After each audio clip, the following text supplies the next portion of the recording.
The story unfolds around Jason Cole, a single father and janitor, whose life is marked by quiet resilience and constant hardship. Every day, Jason wakes up before dawn to prepare his young daughter, Lily, for school.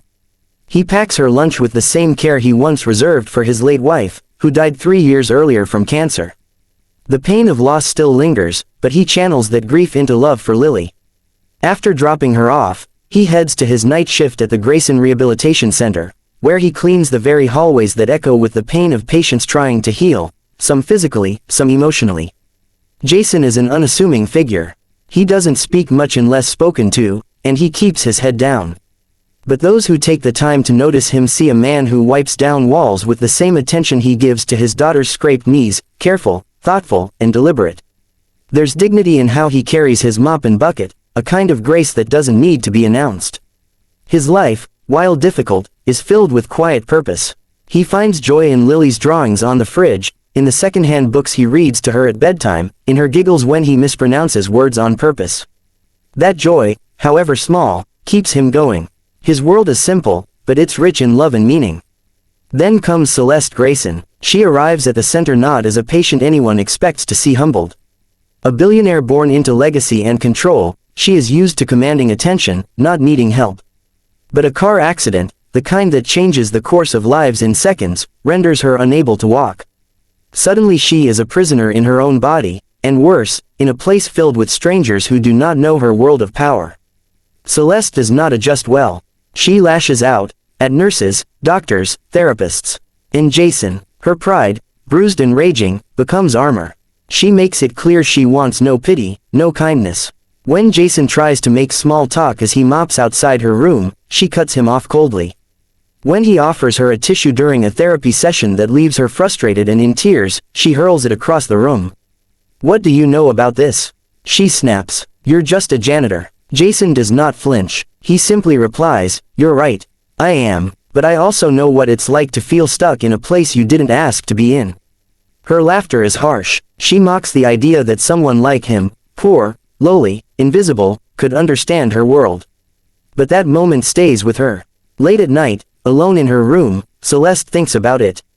How gently he spoke, how he didn't retaliate. It unsettles her. Their interactions remain distant, but fate intervenes one evening. During a stormy night, Celeste insists on wheeling herself to the outdoor garden, desperate for air, freedom, anything that doesn't smell like antiseptic or sympathy. But her wheelchair gets stuck in the gravel, and the rain begins to pour. Cold and helpless, she tries calling for help, but no one hears. Except Jason. He doesn't speak. He doesn't ask why she's there or scold her. He simply removes his jacket and places it over her shoulders. Then, without asking permission, he gently lifts her from the chair and carries her beneath a nearby tree for shelter. He sits beside her, drenched, and says nothing. That silence breaks something open in her. The wall she's built starts to crack. For the first time in weeks, she doesn't feel like an object of pity.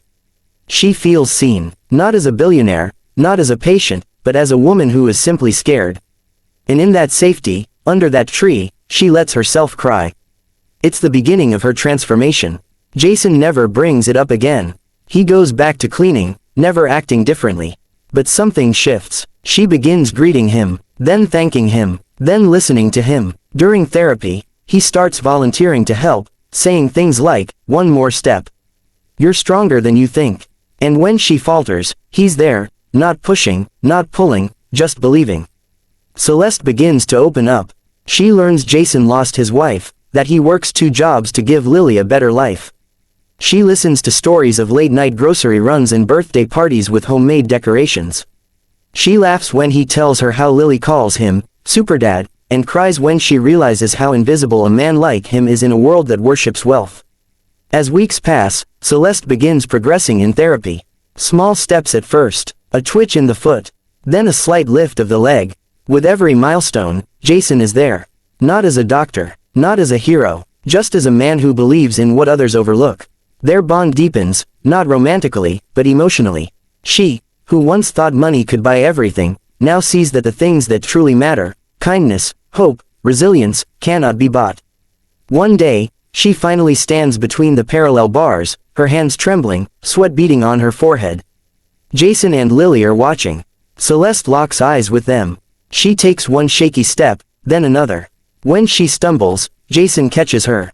But she walks. She laughs at first, in disbelief.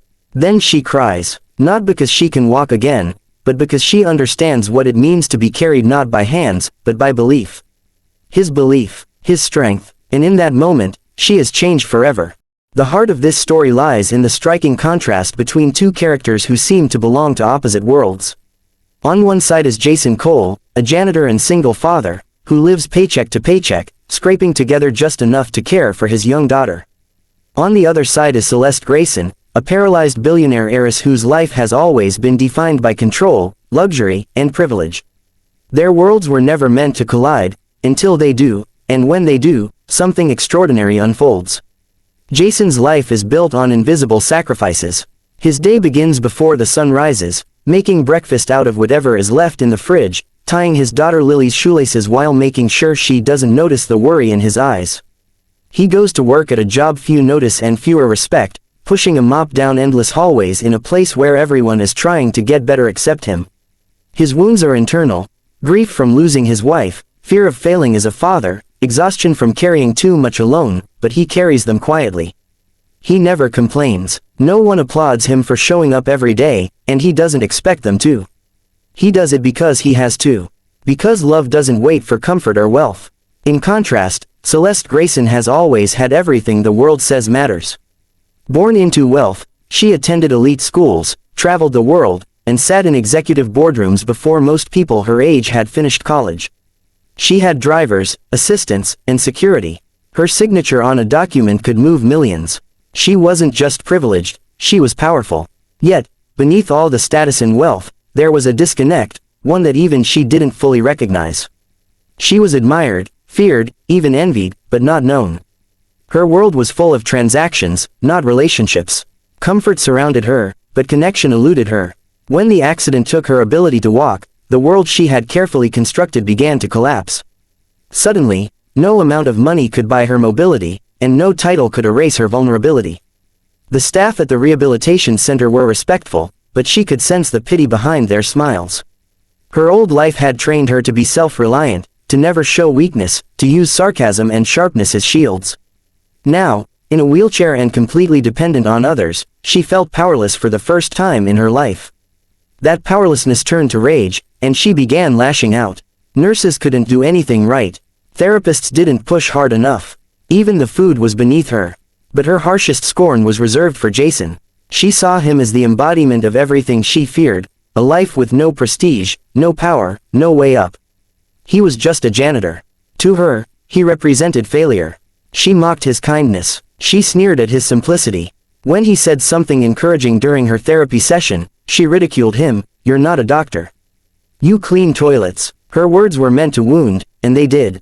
But Jason never retaliated. Jason didn't argue with her or defend his position. He just nodded and returned to his work. What Celeste didn't realize was that Jason's strength didn't come from credentials. It came from a deep well of lived experience. He had faced losses she couldn't imagine, endured challenges that would break most people, and still found the courage to be kind. Where she saw weakness, there was quiet power. Their lives could not have been more different. She had grown up in mansions, he in a small-town apartment. She had been surrounded by staff her whole life, while he had no one but a 7-year-old daughter. Her hands were soft from a life of luxury, his calloused from labor. But when the storm hit and Celeste found herself stranded in the garden with her wheelchair stuck, it was Jason, the man she had belittled, who carried her out of the rain. Without judgment, without hesitation, and something inside her cracked. For the first time, she realized that while she had always seen herself as the one with value, it was Jason who possessed the qualities she lacked. He had resilience, patience, compassion, things no amount of money could buy. He was rich in all the ways she was poor. And that realization shook her. She began to watch him more closely. Not just the way he mopped floors or cleaned windows, but the way he spoke to Lily on the phone, gently reminding her to brush her teeth. The way he stayed late just to help an elderly patient back into bed. The way he smiled at people who ignored him. As her therapy continued, Jason began volunteering to support her exercises. Not because he had to, but because he believed in her. When she fell, he was the first to lift her up. When she doubted herself, he reminded her she had already survived worse. Slowly, the woman who had once measured value in net worth began to understand a deeper truth. Strength isn't about dominance, power isn't about control, and wealth means nothing if you're bankrupt in character. Celeste began asking questions, about his life, about Lily, about how he kept going despite everything. And Jason, with his quiet humility, shared pieces of his story. He told her how he worked nights so he could be there when Lily woke up. How he learned to braid hair by watching YouTube videos. How he cried in the janitor's closet after his wife's funeral and then went to work because he couldn't afford not to. She was speechless. In all her years of flying first class and closing business deals, she had never encountered such raw honesty. The more she learned about him, the more she saw the cracks in her own reflection. She had spent her life building walls to protect herself, thinking money would keep her safe from pain. But pain finds everyone, and when it did, Jason didn't run from it. He walked through it, with grace, with grit, and with love. That contrast, between her glittering, hollow world and his ordinary, soulful one, became the mirror through which she re-evaluated everything. She realized she had been rich in possessions but poor in presence. Surrounded by people but utterly alone. Admired, but never truly loved. While Jason, invisible to most, was the richest man she had ever met, not because of his bank account, but because of his character.